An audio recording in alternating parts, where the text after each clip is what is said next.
एक छोटी सी लड़की लगभग 9 साल की, वो जैसे ही धनराशि उस बच्ची की टोकरी में डालते हैं,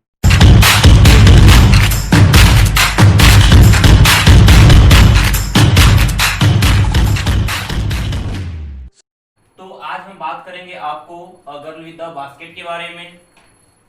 जैसा कि आप जानते हैं कि गर्ल विद द बास्केट जो है यूएसए के बहुत ही फेमस जज आपके विलियम सी डगलस, जो आप भारत के बारे में जानने के लिए बहुत ज़्यादा उत्सुक थे। और वो 1950 की बात है जब वो भारत पे भ्रमण के लिए आए। वो भारत के एक छोटे से टूर पे आए कि ताकि हम जाने कि हमारे भारतीय संस्कृति हमारी कैसी है और भारत का रहन सहन कैसा होता है।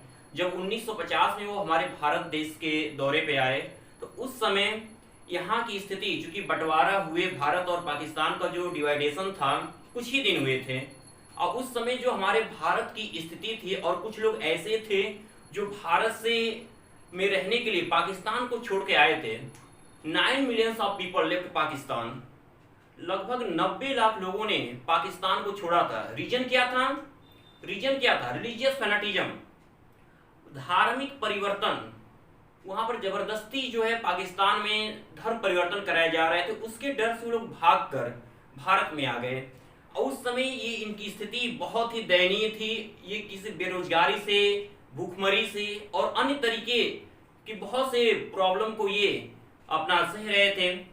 उसी समय जब ये 1950 में जब ये हमारे विलियम सी डगलस सर जब भारत दौरे पर आते हैं तो स्टेशन पे उतरते ही वो उनकी मुलाकात एक छोटी सी बच्ची से हो जाती है। उस बच्ची के साथ बहुत से कुछ ऐसे रिफ्यूजी चिल्ड्रेंस होते हैं, इसका मतलब कि शरणार्थी बच्चे, वे बच्चे जो लोग पाकिस्तान छोड़कर भारत आए थे, उनमें उन्हीं के बच्चे और बच्चियां थे जो अपने अपने तरीके के, कुछ ने फैंस ले रखे थे, कुछ ने बास्केट ले रखे थे, कुछ ऐसे अदर आर्टिकल्स जो भी कुछ उन्हें अपने हाथों से बना सकते थे वो बेच रहे थे। तो लेखक क्या होते हैं, सब अपने अपनी भाषा में तो चिल्ला रहे होते हैं, लेकिन लेखक को क्या होता है, लेखक तो चूंकि थे यूएसए के, उनको उनकी भाषा समझ में तो नहीं आ रही थी, लेकिन वो उनके एक्सप्रेस करने के तरीके समझ जा रहे थे। ये बच्चे चाह रहे हैं कि हम इनके वस्तुओं को खरीदें।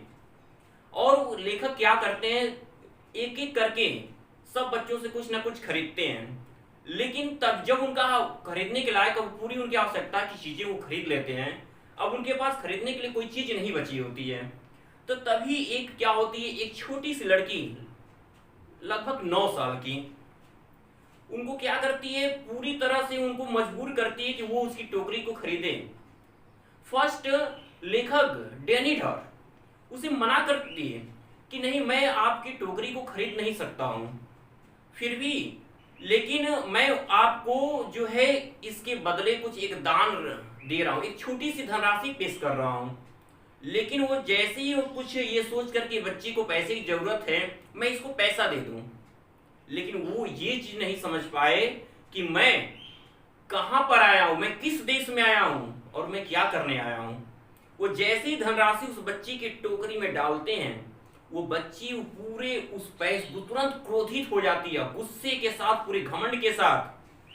अ full graciousness of a Indian lady refused his money, तुरंत उनके पैसे को लेने मना कर दी।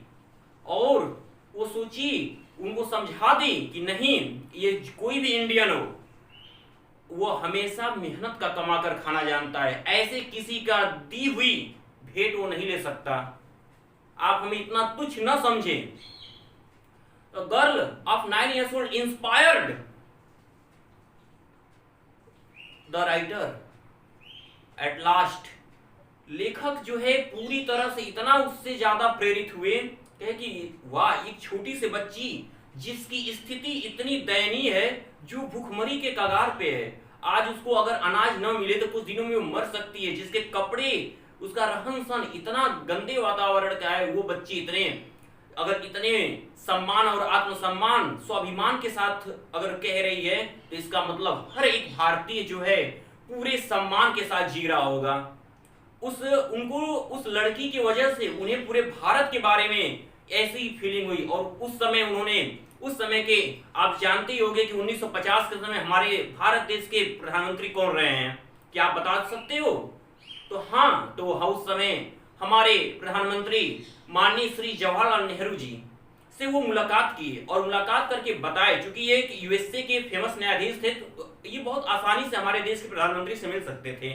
और वो मिलने के बाद बताया कि दिस इज वन रीजन, यही एकमात्र कारण है कि उन्हें भारत से प्रेम हो गया और उन्हें भारत पसंद आया।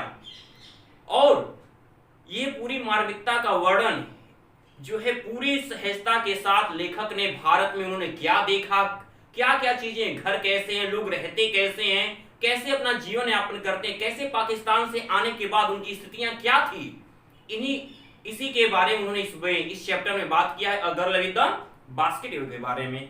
तो आज हम आप लोगों से चर्चा करेंगे a girl with the basket के बारे में, जिसको कहते हैं टोकरी वाली लड़की। क्योंकि मुख्य क्या था इसमें, आप लोग ने अभी जाना कि उसमें मेन क्या था कि उस टोकरी वाली बच्ची ने ही उनको इंस्पायर किया कि हमारा भारत देश ऐसा है, हम मेहनत से कमाकर जीना सीखते हैं, हम किसी की दी हुई भेंट को स्वीकार नहीं कर सकते। और आपके अंदर भी यही भावनाएं होनी चाहिए कि हम खुद की मेहनत का कमाकर खाना सीखें, किसी की दी हुई जो भेंट है वो हम न लें जहां तक हो सके। ये चैप्टर आपको यही सिखाता है कि आप भी उस भारत के उस स्वाभिमान को आप भी बनाए रखें। तो चलिए हम बात करते हैं विलियम सी डगलस के द्वारा लिखा गया a girl with the basket के बारे में। तो अब आपके पास अपने बुक होंगे, आप सभी लोग अपने अपने बुक को अपने सामने रख लीजिए। उसके बाद हम आपको स्टेप वाइज, लाइन वाइज आपको हम उसके सेंस को बताते जा रहे हैं और आप उसको स्मूथली पूरी तरह से आप लर्न करेंगे।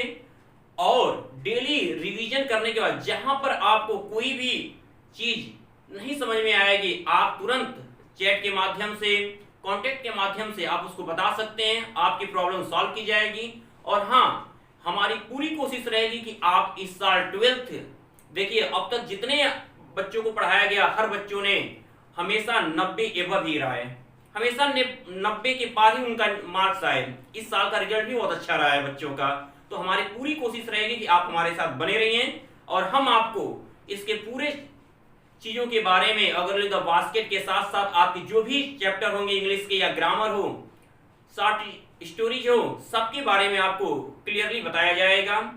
तो आज के लिए बस इतना ही।